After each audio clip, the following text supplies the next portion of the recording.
માળિયા હાટીનાના marketing yard ખાતે ટેકાના ભાવે મગફળી ખરીદી શરૂ કરાઈ હતી। આ તકે માર્કેટિંગ યાર્ડમાં પ્રમુખ કાનજી યાદવ, તાલુકા ભાજપ પ્રમુખ રાજેશ ભાલુડિયા, દેવજી બેરા, લક્ષ્મણ યાદવ સહિત આગેવાનોની ઉપસ્થિતિમાં ખરીદી શરૂ કરાઈ હતી।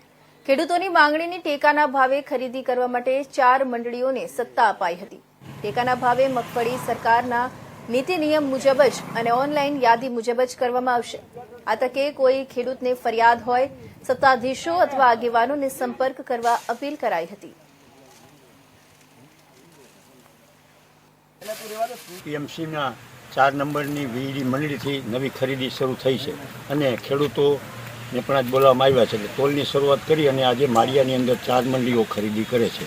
એટલે ખેડૂતોનો વહેલામાં વહેલી તકે બધાનો વારો આવી જાય અને કોઈને અસંતોષ રહે નહીં અને કોઈને પણ કાંઈ હોય તો હું અમને આગેવાનોને વાત કરવી, જેથી એકાબીજાના વારા છે ઓનલાઈન પ્રમાણે જ આવે છે, સરકારના નીતિ નિયમ પ્રમાણે આવે છે અને મગફળી પણ તોરવામાં કે બીજું કાંઈ પણ રાખી અને નીતિ નિયમ પ્રમાણે થાય છે। તો કોઈ પણ પ્રકારની ફરિયાદ હોય તે પીએમસીમાં આગળ તો આગેવાનોને જાણ કરવી।